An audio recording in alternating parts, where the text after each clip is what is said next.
Real talk that is impacting all of us, no matter what you do, no matter what you make. Go to the grocery store. See if that's not going to hurt. The price of eggs alone, for what, $5 now? Ooh, can I just say it? They're expensive. We live on Delmarva. We're surrounded by chickens. How do prices like these even happen? Right, yeah. How about we break it down? To do that, we're going to do it with the help of business professor at Salisbury University, Dr. Memo Diriker. Dr. Diriker, thank you so much for joining us today. My pleasure. Listen, we've already tossed it out for conversation. Eggs. What in the world is going on?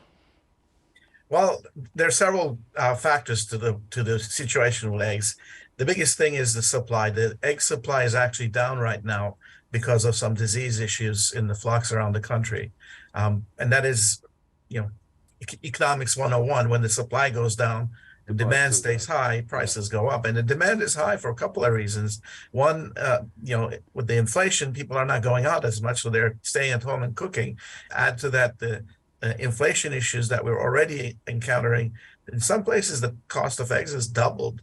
Wow, that's amazing. Now, it seems like everyone, all pay scales, are feeling the impact of grocery inflation. And this is really tough on some families. Yeah, and we're not at a dire point yet, but we're all at that point where we have to make adjustments to our lifestyles because the inflation is at that point right now that is determining what we're going to buy, when we're going to buy, how we're going to consume things. I think this is going to go on for a little while yet. Wow. You are always a good resource for this. It seemed like gas prices were going down for a while. Now they seem to be creeping back up again. Why? Yeah. Well, with gas prices, there's so many different factors that are at play. Of course, what's happening in Ukraine is one of those. The different types of gas, petroleum that we produce here versus what we actually buy. And sometimes there are issues with service and maintenance at the refineries. And, we're learning to drive a little bit more carefully now because the prices keep going up. Okay, let's talk a little bit about living expenses. If you ask anyone who's paying rent, they will tell you it's tight, $1,400, $1,500 to $2,000 a month. Is that the norm now? Is that what we can expect? Well, when you look at the rest of the developed world, that has been the norm for them. We have been, over the years, much, much luckier than the rest of the Western world. Housing was about a third of our income that we would spend on housing.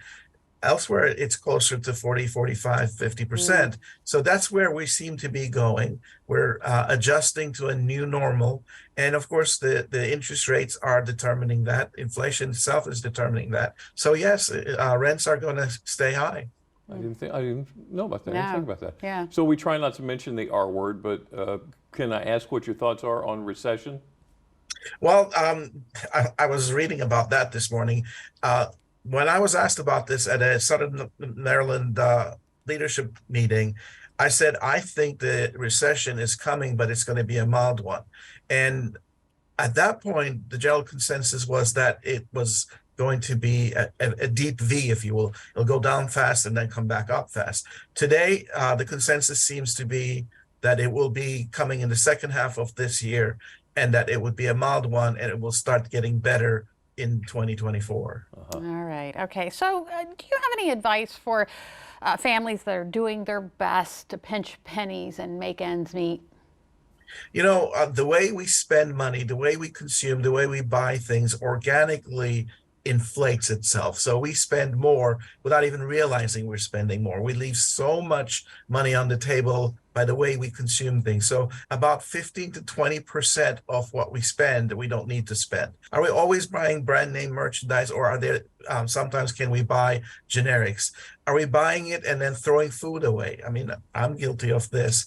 For every time I go grocery shopping, at least a few items get to be thrown away from the fridge before I put the new ones in. Yeah. These kinds of little things will save us at least 10 and in some cases up to 20%. So I think until we make those changes, I think we have a little bit of cushion. If this inflation continues, which I don't think it's going to continue, if it does continue, if it goes to higher levels, then we're going to have to do some drastic changes. It's like making yourself accountable for everything you buy. Yeah. Salisbury University's Dr. Memo Diriker, thank you so much. It's always good to see you. Pleasure's mine. All right, thanks.